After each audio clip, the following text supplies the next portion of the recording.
ରାଶିର ବନ୍ଧୁଗଣ, ଏକ ଭୟଙ୍କର ଝଡ଼ ଯାହା ଆପଣ ପୂର୍ବରୁ କେବେ ଦେଖି ନାହାନ୍ତି ତାହା ଆସିବାକୁ ଯାଉଛି ଏବଂ ଆପଣଙ୍କ ଜୀବନର ଗତିପଥକୁ ପରିବର୍ତ୍ତନ କରିବାକୁ ଯାଉଛି। ଏହା ଏକ ଝଡ଼ ଯାହା ଆପଣଙ୍କୁ ପ୍ରଚୁର ଧନ ସମ୍ପତ୍ତିରେ ଭରିଦେବ, ଆପଣଙ୍କୁ ସମ୍ମାନ ଏବଂ ପ୍ରତିଷ୍ଠାର ଉଚ୍ଚତାକୁ ନେଇଯିବ, ଯାହା ଆପଣ କେବେ ଆପଣଙ୍କର ସ୍ୱପ୍ନରେ ମଧ୍ୟ କଳ୍ପନା କରିନଥିଲେ। ଯଦି ଆପଣ ସତର୍କ ରହିବାରେ ବିଫଳ ହୁଅନ୍ତି, ଏହା ଆପଣଙ୍କୁ ଆପଣଙ୍କର ଶତ୍ରୁମାନଙ୍କର ପୁରୁଣା ଷଡ଼ଯନ୍ତ୍ରରେ ଫସାଇଦେବ, ଆପଣଙ୍କୁ ସମ୍ପୂର୍ଣ୍ଣ ଏବଂ ସବୁଦିନ ପାଇଁ ଭାଙ୍ଗି ପକାଇବ। ଏହା ଆପଣଙ୍କର ସମସ୍ତ କଠିନ ପରିଶ୍ରମକୁ ଚୂର୍ଣ୍ଣ କରିଦେବ ଏବଂ ଆପଣଙ୍କର ପ୍ରତ୍ୟେକ ଆଶାକୁ ଚୂର୍ଣ୍ଣ କରିବ। ଏହା କୌଣସି ସାମାନ୍ୟ କଥା ନୁହେଁ, ବରଂ ଏହା ବ୍ରହ୍ମାଣ୍ଡର ଗଭୀର ମହାଜାଗତିକ କ୍ରମର ଏକ ଅବିଚ୍ଛେଦ୍ୟ ଅଂଶ, ଏକ ବ୍ୟବସ୍ଥା ଯାହା ଶତାବ୍ଦୀ ଧରି ଗତିଶୀଳ ଏବଂ ବର୍ତ୍ତମାନ ଆପଣଙ୍କ ଜୀବନର ଏହି ଗୁରୁତ୍ୱପୂର୍ଣ୍ଣ ସମୟରେ ସକ୍ରିୟ ହେଉଛି।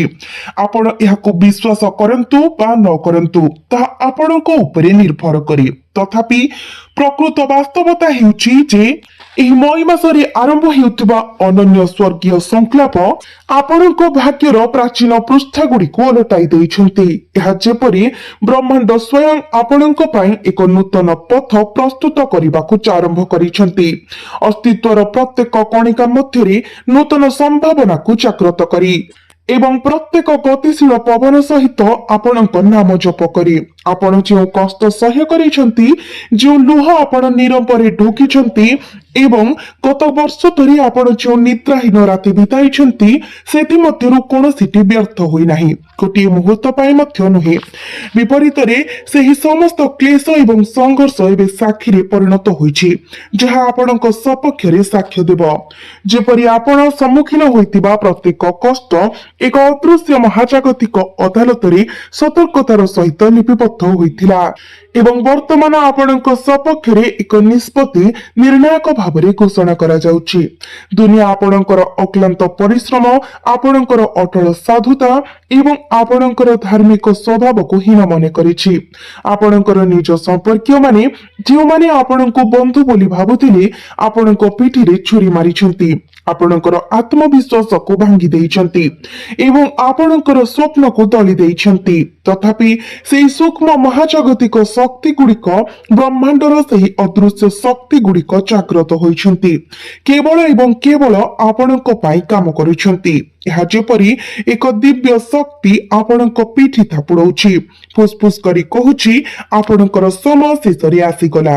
ଏବେ ସେହି ଉଚ୍ଚତାରେ ପହଞ୍ଚିବାର ପାଳି ଆସିଛି, ଯାହା ପାଇଁ ଆପଣ ଏତେ ବର୍ଷ ଧରି ଏତେ ଗଭୀର ଭାବରେ ଆଗ୍ରହୀ ଥିଲେ। ପ୍ରତ୍ୟେକ ରାତି ଆପଣ ଏକାକୀ କାନ୍ଦି କାନ୍ଦି ବିତାଇଥିଲେ, ପ୍ରତ୍ୟେକ ଦିନ ଯେତେବେଳେ ଏହା ଅନୁଭବ ହେଉଥିଲା ଯେ ଦୁନିଆ ଆପଣଙ୍କୁ ପରିତ୍ୟାଗ କରିଛି, ଏବେ ଆପଣଙ୍କ ପାଦ ତଳେ ଏକ ଦୃଢ ମୂଳଦୁଆ ପାଲଟିଛି। ଆପଣ ଶୁଖିଲା ମାଟି ଭିତରେ ପୋତା ଯାଇଥିବା ଏକ ପ୍ରାଚୀନ ବୀଜ ପରି, ଯେଉଁ ମୁହୂର୍ତ୍ତରେ ବର୍ଷାର ପ୍ରଥମ ବୁନ୍ଦା ପୃଥିବୀକୁ ସ୍ପର୍ଶ କରିବ, ସେହି ମୁହୂର୍ତ୍ତରେ ଏବେ ଅଙ୍କୁରିତ ହୋଇ ଏକ ଶକ୍ତିଶାଳୀ ବୃକ୍ଷରେ ପରିଣତ ହେବାକୁ ଯାଉଛି। ପ୍ରତ୍ୟେକ ଫାଶ ଏବଂ ଆପଣଙ୍କୁ ଫସାଇବା ପାଇଁ ବୁଣା ଯାଇଥିବା ପ୍ରତ୍ୟେକ ଷଡ଼ଯନ୍ତ୍ରର ଚାଲ ଖୋଲିବା ଆରମ୍ଭ ହେବ। ଗୋଟିଏ ଗୋଟିଏ କରି ଆପଣଙ୍କୁ ଅଟକାଇ ରଖିଥିବା କାନ୍ଥ ଗୁଡ଼ିକ ଭାଙ୍ଗିଯିବ। ଏହା ଏକ ପ୍ରାଚୀନ କୋଠା ପରି ହେବ, ଯାହା ଶତାବ୍ଦୀ ଧରି ଠିଆ ହୋଇଛି, କିନ୍ତୁ ଯାହାର ମୂଳଦୁଆ ଏବେ ହଲି ଯାଇଛି, ଯେକୌଣସି ମୁହୂର୍ତ୍ତରେ ଭୁଷୁଡି ପଡିବାକୁ ଯାଉଛି। ତାପରେ ଯେଉଁମାନେ ଆପଣଙ୍କର ପ୍ରଗତିକୁ ଈର୍ଷା କରୁଥିଲେ, ଯେଉଁମାନେ ଆପଣଙ୍କର ସଫଳତା ଦେଖି ଈର୍ଷାରେ ପୋତି ହୋଇଯାଇଥିଲେ, ସେମାନେ ସେମାନଙ୍କର ଅହଙ୍କାରକୁ ଧୂଳିରେ ଭାଙ୍ଗି ଯାଉଥିବା ଦେଖିବେ। ସେମାନଙ୍କ ଆଖି ଆଗରେ ସେମାନଙ୍କର ସମସ୍ତ ପ୍ରତାରଣାପୂର୍ଣ୍ଣ ଯୋଜନା ପ୍ରକାଶ ପାଇବ ଏବଂ ସେମାନେ ନିଜେ ନିଜ କର୍ମର ଭାର ତଳେ ଚାପି ହୋଇଯିବେ। ଏହା ଏପରି ଅନୁଭବ ହେବ ଯେପରି ସେମାନଙ୍କ ଛାତି ଉପରେ ଏକ ବିରାଟ ପଥର ରଖାଯାଇଛି, ଯାହା ସେମାନଙ୍କୁ ପବନ ପାଇଁ ହସାଇବାକୁ ବାଧ୍ୟ କରିବ, ନିଶ୍ୱାସ ନେବାକୁ ଅସମର୍ଥ ହେବ। ଏହି ସ୍ୱର୍ଗୀୟ ସଂଯୋଜନା ଏତେ ଶକ୍ତିଶାଳୀ ହେବ ଯେ ଯେଉଁଠାରେ ଆପଣଙ୍କର ପାଦ ଧରି ଝୁଲୁଥିଲା, ବର୍ତ୍ତମାନ ପବନ ମଧ୍ୟ ଆପଣଙ୍କ ପକ୍ଷରେ ବହିବାକୁ ଆରମ୍ଭ କରିବ ଏବଂ ଯେଉଁଠାରେ ଦ୍ୱାର ଥରେ ଦୃଢ ଭାବରେ ବନ୍ଦ ଦେଖାଯାଉଥିଲା, ବର୍ତ୍ତମାନ ଆପଣଙ୍କ ସମ୍ମୁଖରେ ନୂତନ ପଥ ସ୍ୱତଃସ୍ଫୂର୍ତ୍ତ ଭାବରେ ଖୋଲିଯିବ ଏବଂ ତାପରେ ଆପଣଙ୍କ ଜୀବନରେ ଧନର ଏପରି ଏକ ସ୍ରୋତ ଛଡା ହେବ ଯେ ଆପଣ ନିଜେ ଆଶ୍ଚର୍ଯ୍ୟ ହୋଇଯିବେ।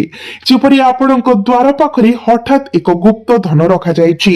କେବଳ ଧନ ନୁହେଁ, ବରଂ ସୁଖ, ଶାନ୍ତି, ସମ୍ମାନ ଏବଂ ଉତ୍ତମ ସ୍ୱାସ୍ଥ୍ୟର ଅସୀମ ନଦୀ ପ୍ରବାହିତ ହେବା ଆରମ୍ଭ ହେବ। ଏହି ମହାନ ସଂଯୋଗ ଏତେ ଶକ୍ତିଶାଳୀ ହେବ ଯେ ଆପଣଙ୍କର ପ୍ରତ୍ୟେକ ଅଟକିଥିବା କାର୍ଯ୍ୟ ଗତି ପାଇବ, ପ୍ରତ୍ୟେକ ବନ୍ଦ ଦ୍ୱାର ଖୋଲିଯିବ ଏବଂ ଆପଣଙ୍କ ଭାଗ୍ୟର ପୁରୁଣା ରେଖା ଗୁଡିକ ଲିଭିଯିବ।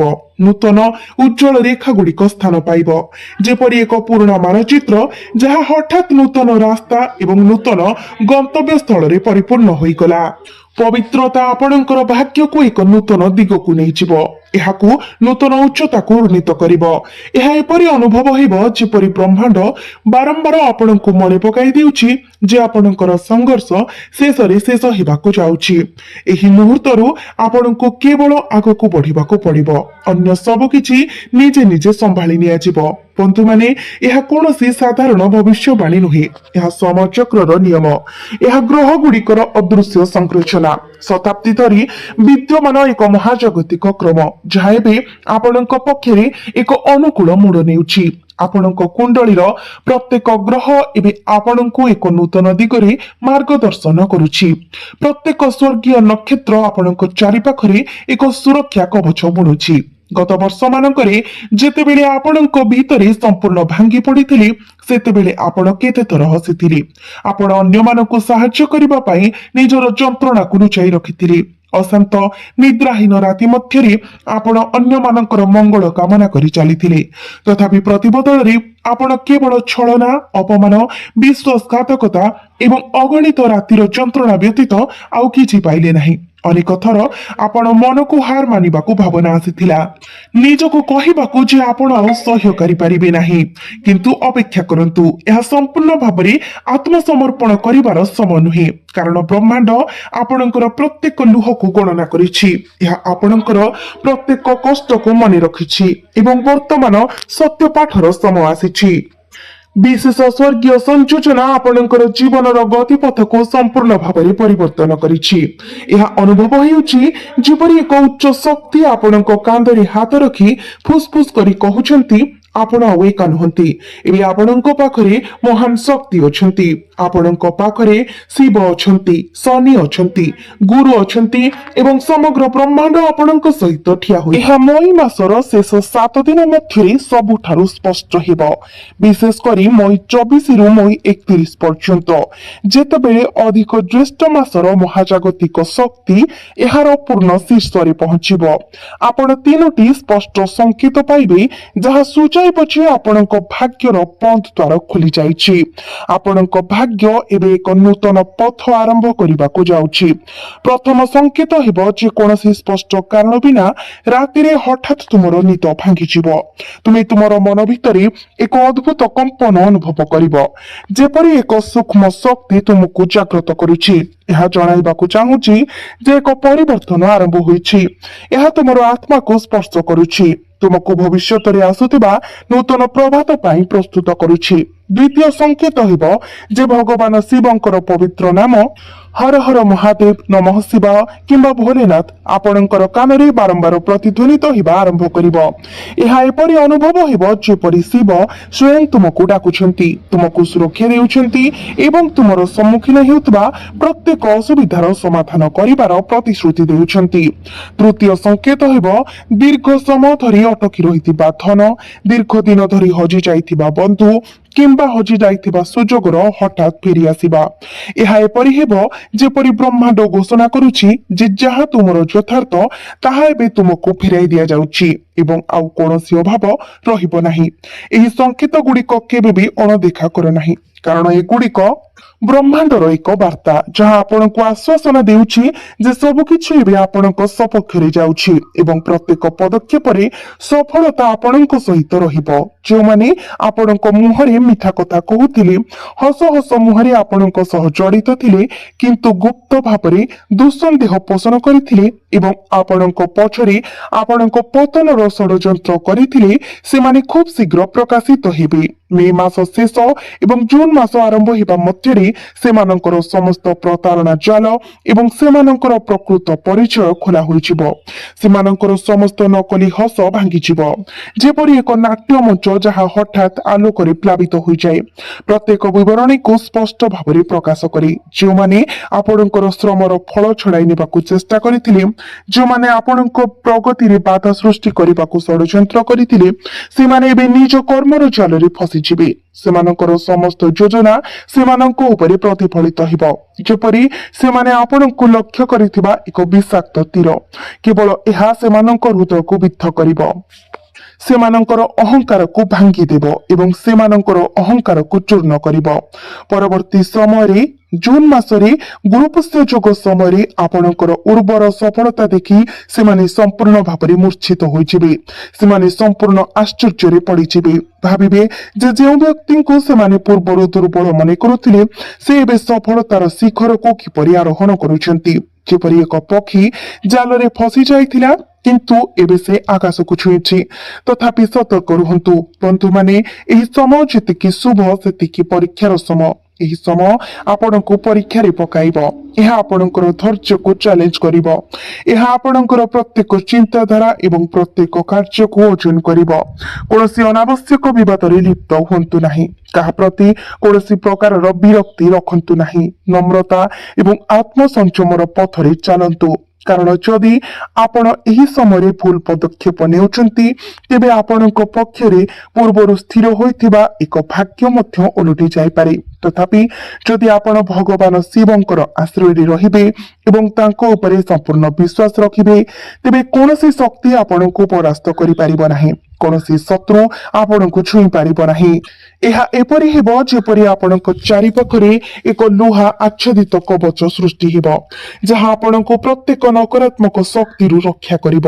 ଏବେ ଆସନ୍ତୁ ଧନ ବିଷୟରେ କଥା ହେବା, କାରଣ ମଇ ଏବଂ ଜୁନ ମାସରେ ଦୁଇଟି ପ୍ରମୁଖ ପଥ ଦେଇ ଟଙ୍କା ଆପଣଙ୍କ ଜୀବନରେ ପ୍ରବାହିତ ହେବ। ପ୍ରଥମରେ ବର୍ଷ ବର୍ଷ ଧରି ଅଟକି ରହିଥିବା ପାଣ୍ଠି ଅନ୍ତର୍ଭୁକ୍ତ, ଋଣ ଦିଆଯାଇଥିବା ଟଙ୍କା କିମ୍ବା ବିଚାରାଧୀନ ଥିବା ଦେୟ, ଯାହା ଆପଣଙ୍କୁ ମଇ ମାସରେ ହଠାତ୍ ଫେରିଆସିବ। ଏହା ଏପରି ଅନୁଭବ ହେବ ଯେପରି ଏକ ପୁରୁଣା ଋଣ ପରିଶୋଧ ହେଉଛି, କିମ୍ବା ଯେପରି ବ୍ରହ୍ମାଣ୍ଡ ଆପଣଙ୍କର ଯାହା ଅଧିକାର ତାହା ଫେରାଇ ଦେଉଛନ୍ତି। କେବଳ ଟଙ୍କା ନୁହେଁ, ବରଂ ଏହା ସହିତ ଜଡ଼ିତ ପ୍ରତ୍ୟେକ ଆନନ୍ଦ ଏବଂ ଆଶ୍ୱସ୍ତିର ଭାବନା ମଧ୍ୟ ଆପଣଙ୍କ ପାଖକୁ ଆସିବ। ଦ୍ୱିତୀୟରେ ନୂତନ ସୁଯୋଗ ଆସିବ, ନୂତନ ଡିଲ୍, ଏକ ନୂତନ ଚାକିରି କିମ୍ବା ଆପଣଙ୍କର ବ୍ୟବସାୟରେ ହଠାତ୍ ବୃଦ୍ଧି, ଯାହା ମଇ 21ରେ ଗୁରୁପୁଷ୍ୟ ଯୋଗ ଏବଂ ଜୁନ ମାସର ଶକ୍ତିଶାଳୀ ଜ୍ୟୋତିଷ ସଂଯୋଜନ ସମୟରେ ପ୍ରକାଶିତ ହେବ। ଏହି ବୃଦ୍ଧି ଏତେ ଅତ୍ୟଧିକ ହେବ ଯେ ଏହା ଆପଣଙ୍କର ନିଶ୍ୱାସକୁ ହଜାଇ ଦେବ, ଯେପରି ଏକ ଶୁଖିଲା ନଦୀ ପଠା ହଠାତ୍ ବନ୍ୟା ଜଳରେ ପ୍ରବାହିତ ହୁଏ। ବେତନଭୋଗୀ ଚାକିରି କରୁଥିବା ଲୋକମାନେ ଅପ୍ରତ୍ୟାଶିତ ପଦୋନ୍ନତି ପାଇବେ, ବ୍ୟବସାୟ ମାଲିକମାନେ ନୂତନ ଅଂଶୀଦାର ପାଇବେ କିମ୍ବା ପ୍ରମୁଖ ନୂତନ ଅର୍ଡର ପାଇବେ। ବେକାରମାନେ ଶେଷରେ ସେହି ସୁଯୋଗକୁ ହାତଛଡ଼ା କରିବେ ଯାହା ସେମାନେ ପାଇବାର ଆଶା ଛାଡ଼ି ଦେଇଥିଲେ, ଯେପରି ଏକ ଗୁପ୍ତ ଦ୍ୱାର ହଠାତ୍ ଖୋଲି ଯାଇଛି, ଏକ ଉଜ୍ଜଳ ସୁବର୍ଣ୍ଣ ଆଲୋକ ପ୍ରକାଶ କରୁଛି। ଏହା ବ୍ୟତୀତ ଆପଣଙ୍କର ସମ୍ମାନ ବୃଦ୍ଧି ପାଇବ, ଆପଣଙ୍କର ପ୍ରତିଷ୍ଠା ବୃଦ୍ଧି ପାଇବ ଏବଂ ସମାଜରେ ଆପଣଙ୍କର ମାନ ସମ୍ମାନ ବୃଦ୍ଧି ପାଇବ। ଲୋକମାନେ ଆପଣଙ୍କୁ ଦେଖି କହିବେ ଯେ ଆପଣ ପ୍ରକୃତରେ ଜଣେ ଭାଗ୍ୟବାନ ବ୍ୟକ୍ତି, ଏକ ଉଜ୍ଜଳ ତାରା ପରି ଝଲସୁଛନ୍ତି। ଏବେ ସମସ୍ତଙ୍କର ଦୃଷ୍ଟି ଆକର୍ଷଣର ଦୃଢ ଭାବରେ ପରିବାର ମଧ୍ୟରେ ଶାନ୍ତିର ବାତାବରଣ ବ୍ୟାପିବ। ପ୍ରକୃତ ସମ୍ପର୍କ ଆହୁରି ମଜବୁତ ହେବ, ଯେତେବେଳେ ମିଥ୍ୟା ସମ୍ପର୍କ ଖସିଯିବ, ଆପଣଙ୍କୁ ମୁକ୍ତ କରିବ। ଯେପରି ଏକ ଭାରି ବୋଝ ଉଠାଇ ଦିଆଯାଇଛି, ଏକ ସମ୍ପୂର୍ଣ୍ଣ ନୂତନ ଅଧ୍ୟାୟର ଆରମ୍ଭ। ଆପଣ ଘରର ହସର ପ୍ରତିଧ୍ୱନି ଫେରି ଆସିବ ଏବଂ ପରିବାରର ପ୍ରତ୍ୟେକ ସଦସ୍ୟଙ୍କ ମୁହଁରୁ ସନ୍ତୋଷର ଆଲୋକ ପ୍ରକାଶ ପାଇବ। ମଇ ଏବଂ ଜୁନ ମାସ ବ୍ୟାପୀ ଏହି ସମ୍ପୂର୍ଣ୍ଣ ବିଶେଷ ସମୟ ମଧ୍ୟରେ ନିଜ ଚାରିପାଖରେ ଏକ ସୁରକ୍ଷା କବଚ ସୃଷ୍ଟି କରିବା ପାଇଁ ଏହି ଶିବ କେନ୍ଦ୍ରିକ ଉପଚାରକୁ ଅବଲମ୍ବନ କରନ୍ତୁ, କାରଣ ଏହି ଉପାୟ ଆପଣଙ୍କୁ ସୁରକ୍ଷା ଦେବ। ଏହା ଆପଣଙ୍କର ଶତ୍ରୁମାନଙ୍କୁ ଆପଣଙ୍କ ଠାରୁ ଦୂରେଇ ରଖିବ ଏବଂ ଆପଣଙ୍କର ପ୍ରତ୍ୟେକ ଇଚ୍ଛା ପୂରଣ କରିବାରେ ସାହାଯ୍ୟ କରିବ। ସକାଳେ ସୂର୍ଯ୍ୟୋଦୟ ପୂର୍ବରୁ କିମ୍ବା ରାତିରେ ଶୋଇବା ପୂର୍ବରୁ ପୂର୍ବ କିମ୍ବା ଉତ୍ତର ଦିଗକୁ ମୁଖ କରି ଶାନ୍ତ ମନରେ ବସନ୍ତୁ। ଯଦି ଆପଣଙ୍କର ରୁଦ୍ରାକ୍ଷ ମାଳା ଅଛି ତେବେ ତାହା ଉତ୍କୃଷ୍ଟ, କିନ୍ତୁ ଯଦି ଆପଣଙ୍କ ପାଖରେ ନାହିଁ ତେବେ କେବଳ ଆପଣଙ୍କର ବିଶ୍ୱାସର ସଚ୍ଚୋଟତା ଯଥେଷ୍ଟ। କାରଣ ଭୋଳାନାଥ ଆତ୍ମାର ହୃଦୟସ୍ପର୍ଶୀ ଡାକ ଶୁଣନ୍ତି। ତ ମଇ ମାସର ଯେକୌଣସି ଶୁଭ ଦିନରୁ ଆରମ୍ଭ କରି ଲଗାତାର 11 ଦିନ ପାଇଁ ପ୍ରତ୍ୟେକ ଦିନ 108 ଥର ଓಂ ନମଃ ଶିବାୟ ଶରଣମ୍ ଶନିଶ୍ଚରାୟ ନମଃ ମନ୍ତ୍ର ଜପ କରନ୍ତୁ। ଜପ କରିବା ସମୟରେ ଆପଣଙ୍କ ହୃଦୟରେ କେବଳ ଗୋଟିଏ ଭାବନାକୁ ଧରି ରଖନ୍ତୁ, ମୋର କାର୍ଯ୍ୟ ପବିତ୍ର ହେଉ, ମୋର ବୁଦ୍ଧି ସଠିକ ଦିଗରେ ପରିଚାଳିତ ହେଉ, ମୋର ଭାଗ୍ୟ ଉଜ୍ଜଳ ହେଉ। କାହା ପ୍ରତି କୌଣସି ଖରାପ ଚିନ୍ତାଧାରା ରଖନ୍ତୁ ନାହିଁ। ମନକୁ ସକାରାତ୍ମକ ଶକ୍ତିରେ ପୂର୍ଣ୍ଣ କରନ୍ତୁ। ଯେପରି ପ୍ରତ୍ୟେକ ମନ୍ତ୍ର ସହିତ ଆପଣଙ୍କର ଶରୀର ଏବଂ ଆତ୍ମା ଏକ ନୂତନ ଶକ୍ତିରେ ପରିପୂର୍ଣ୍ଣ ହେଉଛି। ଜପ ସମାପ୍ତ ହେବା ପରେ ଗୋଟିଏ ମିନିଟ ପାଇଁ ନୀରବ ରୁହନ୍ତୁ। କେବଳ ଶାନ୍ତି ଅନୁଭବ କରନ୍ତୁ, ଯେପରି ଆପଣଙ୍କ ଭିତରେ ଏକ ଦିବ୍ୟ ଶାନ୍ତି ଗଭୀର ଭାବରେ ଅବତରଣ କରୁଛି। ଏହି ଉପାୟ ଆପଣଙ୍କୁ 10 ଗୁଣ ଅଧିକ ଫଳାଫଳ ଦେବ। ଆପଣଙ୍କର ଶତ୍ରୁମାନେ ଯଦିଓ ସେମାନେ ଚାହିଁବେ ଆପଣଙ୍କର କୌଣସି କ୍ଷତି କରିବାକୁ, ତେବେ ସେମାନେ ଶକ୍ତିହୀନ ହୋଇଯିବେ। ଆପଣଙ୍କର ପଥ ସୁଗମ ହେବ, ପ୍ରତ୍ୟେକ କଷ୍ଟ ସହଜରେ ପରିଣତ ହେବ। ବନ୍ଧୁମାନେ, ଏହି ସମୟ ଏକ ଚେତାବନୀ ଏବଂ ଆଶୀର୍ବାଦ ଏବଂ ପରୀକ୍ଷା ଉଭୟ ଭାବରେ କାର୍ଯ୍ୟ କରେ। ତଥାପି ଯଦି ଆପଣ ଧାର୍ମିକ ପଥରେ ସ୍ଥିର ରୁହନ୍ତି, ତେବେ ଏହା ଆପଣଙ୍କର ସମଗ୍ର ଜୀବନକୁ ପରିବର୍ତ୍ତନ କରିବାରେ ସକ୍ଷମ। ସର୍ବୋତ୍ତମ ଆଶୀର୍ବାଦ ପ୍ରମାଣିତ ହେବ। ବନ୍ଧୁମାନେ, ମଇ ଏବଂ ଜୁନ ମାସ ପର୍ଯ୍ୟନ୍ତ ଯେଉଁ ଶୁଭ ସଂଯୋଗ ଗଢି ଉଠିବ, ତାହା ଆପଣଙ୍କର ସମସ୍ତ ଅତୀତର ସଂଘର୍ଷ ଏବଂ ଦୁଃଖକୁ ଗୋଟିଏ ଝଟକାରେ ପୋଛିଦେବ, ଯେପରି ସେଗୁଡିକ କେବେ ବି ଅସ୍ତିତ୍ୱରେ ନଥିଲା।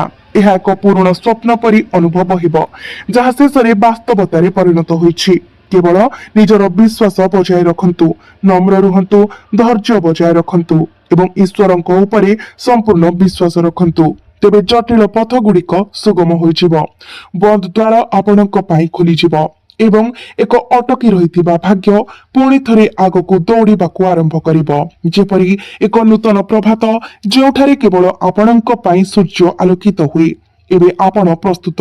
ଏହି ବାର୍ତ୍ତାକୁ ଅସମାପ୍ତ ଛାଡନ୍ତୁ ନାହିଁ, ସମ୍ପୂର୍ଣ୍ଣ ଭାବରେ ଶୁଣନ୍ତୁ, ଏହାକୁ ହୃଦୟଙ୍ଗମ କରନ୍ତୁ। ନିର୍ଦ୍ଧାରିତ ପ୍ରତିକାର ଗୁଡିକୁ ଅନୁସରଣ କରନ୍ତୁ ଏବଂ ମଇ ଏବଂ ଜୁନକୁ ଆପଣଙ୍କ ଜୀବନର ସବୁଠାରୁ ଚମତ୍କାର ସ୍ମରଣୀୟ ସମୟ ଭାବରେ ପରିଣତ କରନ୍ତୁ। ଏକ ସମୟ ଯେତେବେଳେ ପ୍ରତ୍ୟେକ ପଦକ୍ଷେପରେ ସଫଳତା ଆପଣଙ୍କ ସହିତ ଆସେ, ପ୍ରତ୍ୟେକ ନିଶ୍ୱାସରେ ଆନନ୍ଦ ପୂର୍ଣ୍ଣ ହୁଏ ଏବଂ ପ୍ରତ୍ୟେକ ମୁହୂର୍ତ୍ତରେ ସମୃଦ୍ଧି ଆଦର କରେ। ବନ୍ଧୁମାନେ, ଏହି ଝଡ଼ ଆପଣଙ୍କ ପାଇଁ ଆଶୀର୍ବାଦ ହୋଇ ରହିବ। ଆପଣଙ୍କର ସମସ୍ତ ଇଚ୍ଛା ପୂରଣ ହେବ, ଆପଣଙ୍କର ପ୍ରତ୍ୟେକ ଦୁଃଖର ଅନ୍ତ ହେବ ଏବଂ ଆପଣଙ୍କର ନୂତନ ଉଡ଼ାଣ ଯାତ୍ରା ଆରମ୍ଭ ହେବ। କାରଣ ବ୍ରହ୍ମାଣ୍ଡ ଏବେ ଆପଣଙ୍କ ସହିତ ଅଛି। ଭଗବାନ ଶିବ ଏବେ ଆପଣଙ୍କୁ ରକ୍ଷା କରୁଛନ୍ତି ଏବଂ ସମୟର ଜୁଆର ଆପଣଙ୍କ ସପକ୍ଷରେ ଆସିଛି। ଏହି ଯାତ୍ରାର ପ୍ରତ୍ୟେକ ମୁହୂର୍ତ୍ତକୁ ବଞ୍ଚିବାକୁ ଚେଷ୍ଟା କର, ପ୍ରତ୍ୟେକ ସଂକେତକୁ ଧ୍ୟାନ ଦିଅ, ପ୍ରତ୍ୟେକ ସୁଯୋଗକୁ ହାତକୁ ନିଅ ଏବଂ ମନେ ରଖ, ତୁମେ ଏକା ନୁହଁ। ଦିବ୍ୟ ଶକ୍ତିମାନେ ତୁମ ପାଖରେ ଠିଆ ହୋଇଛନ୍ତି, ତୁମକୁ ଉଚ୍ଚତାରେ ପହଞ୍ଚାଇବା ପାଇଁ, ପ୍ରତ୍ୟେକ କଷ୍ଟକୁ ସୁଗମ କରିବା ପାଇଁ ଏବଂ ତୁମର ପ୍ରତ୍ୟେକ ଇଚ୍ଛାକୁ ସଫଳ କରିବା ପାଇଁ ଯାଉଛନ୍ତି।